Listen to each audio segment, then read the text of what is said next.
A wide-ranging town hall discussion today at the Grand Forks Air Force Base regarding possible changes with the new Trump administration coming in and a flurry of construction at the base as it begins hosting B-1 bombers. Part of today's discussion revolved around the use of social media, radicalization, and mental health. We heard this at a forum down at 16th Air Force. Remember, we're part of the cyber-numbered Air Force.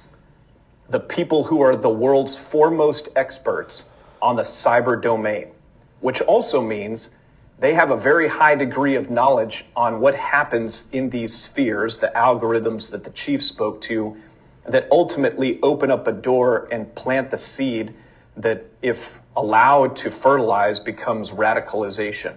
And this is one really simple thing that I heard from our previous 16th Air Force commander that is a helpful tool for where you need to be thinking about defending yourself and your own mental well-being. And it's this: if you open up your electronic device, whatever it is that you personally use to connect with the internet and engage social media, and you are triggered or emotional, there's an emotional response every time you open this thing up, you are being manipulated. And you stop and you go, that couldn't happen to me. I can tell you it has happened to me, because you're training it every time you hit a like button or a dislike button. The longer you watch that video, you're teaching that algorithm, I like that material. And what is that algorithm going to do? It's going to feed you more of it. Maybe you like those things. Maybe that's a good thing. But maybe if you're not careful, that leads you down a path where you just walk around and you're constantly mad at the world. It's probably not a good place to be. Okay, Chief, back to you. Let's just continue to look out for each other and reach out to those who you see struggling, and lean on your community and your wingmen when you are struggling. Having a strong sense of community and purpose through work and community are protective factors.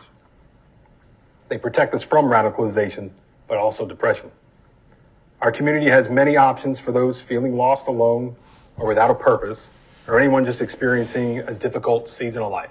So please reach out if you need to and help those you see around you get to those. Now, I was also able to get in a quick question during this streaming town hall. I asked whether radicalization had ever endangered an airman here at the Grand Forks base or any others around them. Not that we're aware of. And I think we're doing right by the team here.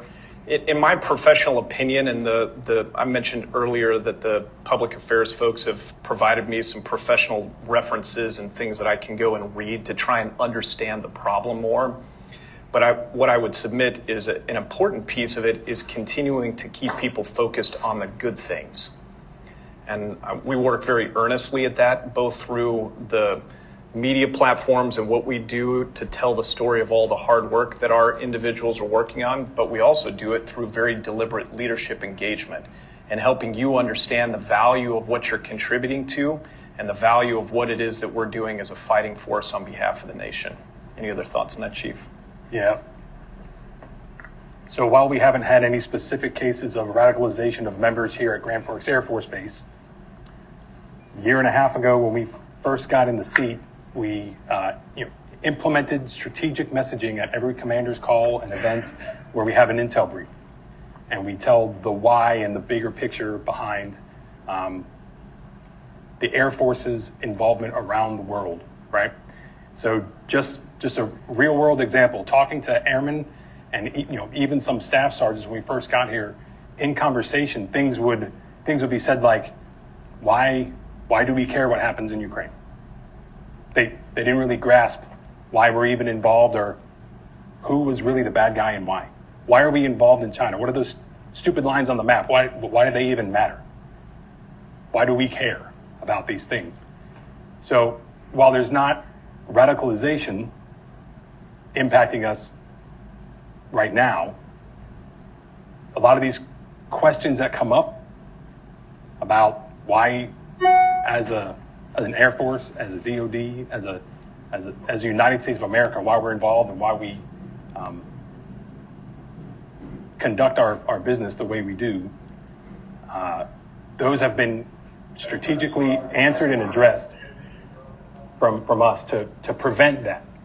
So when we look at, we haven't had any radicalization, well, we're actively working against it through our communication, through our intel briefs, to make sure folks are aware and why of Air Force involvement around the world. I'm Neil Carlson reporting for iNewZ.TV.